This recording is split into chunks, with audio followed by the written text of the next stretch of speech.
क्या आप जानते हैं एक ऐसा व्रत जिसको करने और इसकी कथा सुनने मात्र से ही भगवान शिव प्रसन्न हो जाते हैं, सभी प्रकार के संकट दूर हो जाते हैं। किसी भी माह की त्रयोदशी तिथि को प्रदोष तिथि का व्रत किया जाता है और प्रदोष तिथि भगवान शिव को समर्पित होती है। यह तिथि मंगलवार के दिन पड़ने की वजह से इस प्रदोष को भौम प्रदोष व्रत के नाम से जाना जाता है।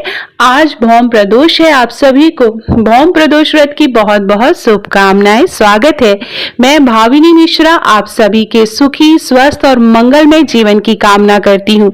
धार्मिक मान्यता है कि भौम प्रदोष व्रत की कथा सुनने और कहने वाले को मोक्ष की प्राप्ति होती है।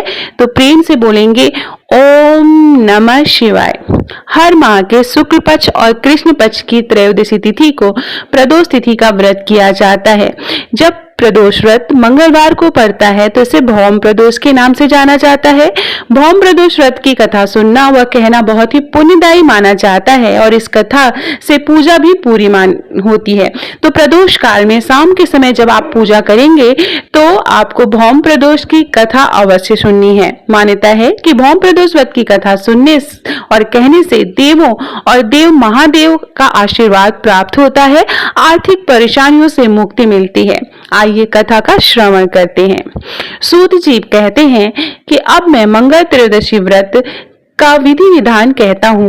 मंगल का दिन व्याधियों का नाशक है। इस व्रत में एक समय व्रती को गेहूं और गुड़ का भोजन करना चाहिए। इस व्रत के करने से मनुष्य सभी पापों और रोगों से मुक्त हो जाता है। इसमें किसी भी प्रकार का संशय नहीं है। अब मैं आपको उस बुढ़िया की कथा सुनाता हूँ जिसमें वह व्रत किया और मोक्ष को प्राप्त हुई। अत्यंत प्राचीन काल की घटना है। एक नगर में एक बुढ़िया रहती थी। उसे मंगलिया नाम का एक पुत्र था। वृद्धा को हनुमान जी पर बड़ी श्रद्धा थी। वह प्रत्येक मंगलवार को हनुमान जी का व्रत रखकर यथाविधि उनका भोग लगाती थी। इसके अलावा मंगलवार को एक न तो घर लीपती थी और न ही मिट्टी खोदती थी। इसी प्रकार से व्रत रखते हुए जब उसे कई दिन बीत गए तो हनुमान जी ने सोचा कि चलो आज इस वृद्धा की श्रद्धा की परीक्षा लें। वे साधु का वेश बनाकर उसके द्वार पर जा पहुंचे और पुकारा, है कोई हनुमान का भक्त जो हमारी इच्छा पूरी कर सके। वृद्धा ने यह पुकार सुनी तो बाहर आई और महाराज क्या आज्ञा है। साधु वेशधारी हनुमान जी बोले कि मैं बहुत भूखा हूँ, भोजन करूंगा तो थोड़ी सी जमीन लीप दे। वृद्धा बड़ी दुविधा में पड़ गई। अंत में हाथ जोड़कर प्रार्थना की, हे महाराज, लीपने और मिट्टी खोदने के अतिरिक्त आप जो भी कार्य कहेंगे मैं वह करने को तैयार हूँ। साधु ने 3 बार परीक्षा करने के बाद कहा, तू अपने बेटे को बुला, मैं उसे आधा लिटाकर उसकी पीठ पर आग जलाकर भोजन बनाऊंगा।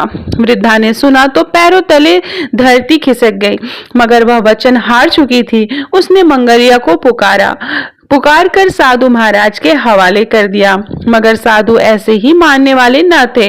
उन्होंने वृद्धा के हाथों से ही मंगलिया को ओढ़ा लेटाकर उसकी पीठ पर आग जलवाई। आग जलाकर दुखी मन से वृद्धा अपने घर के अंदर जा घुसी। साधु अब जब भोजन को बुलाकर कहा कि मंगलिया को पुकारे ताकि वह भी आकर भोजन लगा ले। वृद्धा ने आंसू भर कर कहने लगी, अब उसका नाम लेकर मेरे हृदय को और न दुखाओ। लेकिन साधु महाराज न माने। वृद्धा को भोजन के लिए मंगलिया को पुकारना पड़ा। पुकारने की देर थी कि मंगलिया बाहर से हंसता हुआ घर में दौड़ आया। मंगलिया को जीता देखकर वृद्धा को सुखद आश्चर्य हुआ। वह साधु महाराज के चरणों में गिर पड़ी। साधु महाराज ने उसे अपनी असली रूप का दर्शन दिया। हनुमान जी को अपने आंगन में देखकर वृद्धा को लगा कि उसका जीवन सफल हो गया है। तो यह थी भौम प्रदोष की व्रत कथा। इस कथा को सुनने मात्र से ही ऐसा माना जाता है कि मोक्ष की प्राप्ति होती है। चलिए प्रेम से एक बार फिर बोलेंगे, ओम नमः शिवाय। कथा पसंद आए, कथा अवश्य सुने और इस कथा को ज्यादा से ज्यादा शेयर करें। कमेंट बॉक्स में ओम नमः शिवाय अवश्य लिखें। इसी तरह के वीडियो को देखने के लिए आप मेरे चैनल को सब्सक्राइब कर सकते हैं। बहुत बहुत धन्यवाद।